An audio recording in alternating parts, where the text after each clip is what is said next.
मंडळी, घरात कोणतीही पूजा करायची असली तरी त्यासाठी भरपूर तयारी करावी लागते. नवरात्रीचा पवित्र उत्सव जवळ आला आहे. या शुभ काळात आपण आपल्या घरातील आणि मनातील नकारात्मकता दूर करून देवीची कृपा प्राप्त करण्याची तयारी करतो.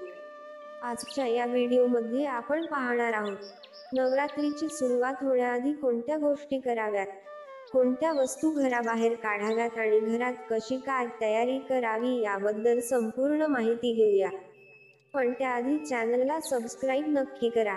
मंडळी, तुमच्यापैकी 70% लोकांनी अजून चॅनलला सबस्क्राईब केलेलं नाही, म्हणून ही छोटीशी प्रेमळ विनंती. घटस्थापनेची पूजा ही फार मोठी असते. या पूजेची तयारी करताना काही गोष्टी घ्यायच्या राहून गेल्या तर ऐनवेळी खूपच धावपळ होते. सगळाच गोंधळ उडतो. असं होऊ नये म्हणूनच पूजेची तयारी करताना काही गोष्टींची जमवाजमव आधीच करून ठेवावी, जेणेकरून काहीही विसरणार नाही आणि ऐनवेळी होणारी सगळी धावपळ टळेल. यामुळेच आपले काम अगदी सोपे होऊन जाईल. नवरात्र सुरू होण्याआधी कोणत्या गोष्टी कराव्यात? तर नवरात्र हा पवित्र काळ आहे. यामध्ये पहिली आणि महत्त्वाची गोष्ट म्हणजे घराची स्वच्छता. घराचा कोपरा स्वच्छ करावा. विशेषतः देवीची मूर्ती ठेवायची जागा स्वच्छ आणि शुद्ध असायला हवी. झाडू मारल्यानंतर घरात गंगाजल, गुलाबजल किंवा सॅनिटायझर युक्त पाण्याने पोछा लावावा. स्वच्छतेसह काही वस्तू नकारात्मक ऊर्जा देऊ शकतात, त्यासाठी त्या गोष्टी नवरात्रीच्या आधीच घराबाहेर काढाव्यात. तुटलेली, किडलेली वस्त्र, काच, तुटलेली भांडी यांना सुद्धा घराबाहेर काढावे. आपल्या घरात खंडित मूर्ती असतील, तुटलेल्या भंगलेल्या मूर्ती असतील किंवा देवांचे फाटलेले चित्र असतील, अशा प्रकारच्या वस्तूंमध्ये नकारात्मकता खूप प्रमाणात असते. या वस्तू विसर्जित कराव्यात. याचबरोबर जुने खंडित झालेले फर्निचर हे बदलून घ्यावे. शक्य नसल्यास ते घराबाहेर काढावे. आता जर तुमच्याकडे घटस्थापना केली जात असेल तर घराचा ईशान्य कोपरा स्वच्छ करून घ्यावा. घराच्या ईशान्य कोपऱ्यात गोमूत्र शिंपडावे. या दिशेला घटस्थापना करणे अत्यंत शुभ मानले जाते. शिवाय फुलांची आरास करून पत्रावळीवर माती पसरून त्यावर घटस्थापना करावी.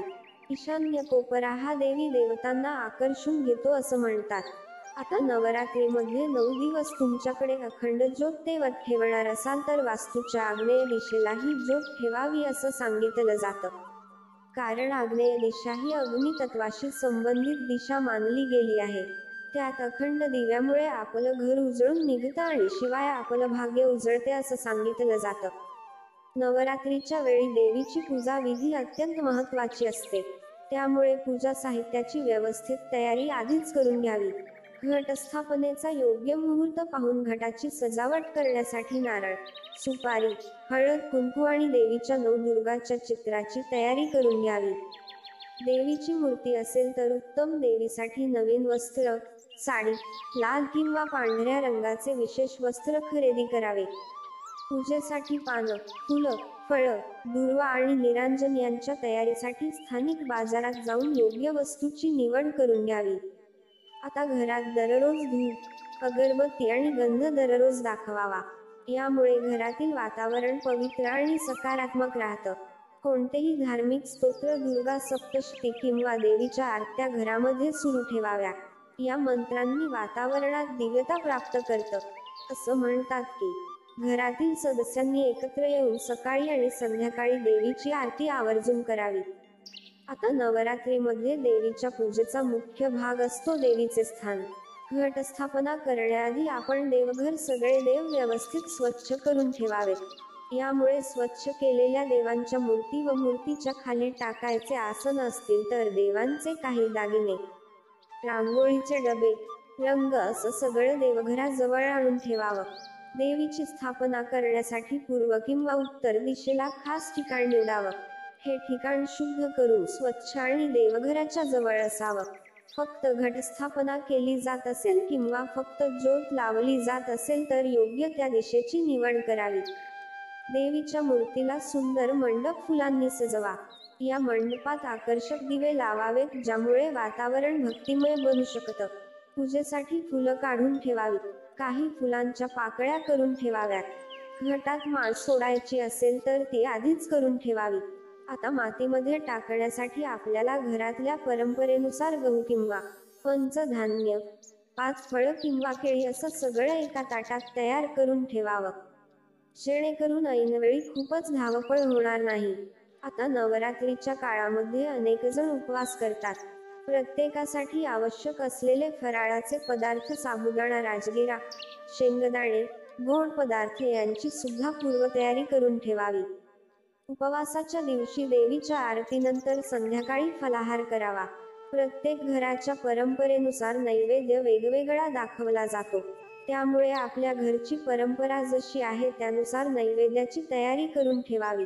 आता जसं सांगितलं की नवरात्रीच्या आधी आपल्या घराची स्वच्छता करावी, अगदी त्याचप्रमाणे घराची आणि शारीरिक स्वच्छता सोबतच मनाची शुद्धी करणेही महत्त्वाचे आहे. कोणावर रागद्वेष असल्यास नवरात्रीच्या आधीच क्षमा याचना करून घ्यावी. मनात शांती आणि प्रेम ठेवावं. नवदुर्गेच्या आराधना मनोभावे सहभागी व्हावं आणि नकारात्मक विचार दूर करून टाकावेत. नवरात्रीच्या वेळी घटस्थापना केली जाते. घटाच्या बाजूला पसरलेल्या मातीत धान्याची रुजवण केली जाते. ते धान्य जसजसं फोफावते तसतसं घरात चैतन्य, मांगल्य पसरतं. याचबरोबर घरात सुख समृद्धी वृद्धिंगत होते.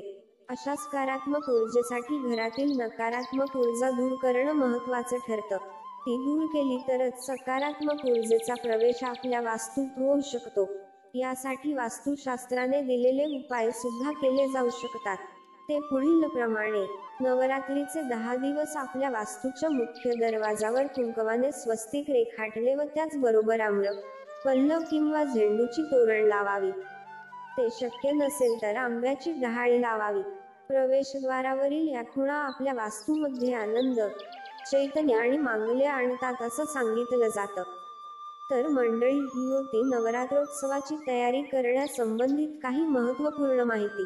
देवीचा आशीर्वाद आपल्यावर सदैव राहो आणि या नवरात्रात आपलं घर सुख समृद्धीने भरले जावो हीच देवी चरणी प्रार्थना. आपण नवरात्र कशी साजरी करता यावर कमेंट करून नक्की कळवा.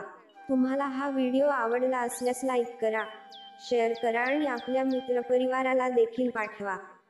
मित्रांनो, अशाच प्रकारच्या माहितीपूर्ण व्हिडिओसाठी आमच्या चॅनलला सबस्क्राईब करा आणि बेल आयकॉनवर सुद्धा क्लिक करा, म्हणजे आमच्या नवनवीन व्हिडिओचे नोटिफिकेशन तुम्हाला मिळत राहील. धन्यवाद.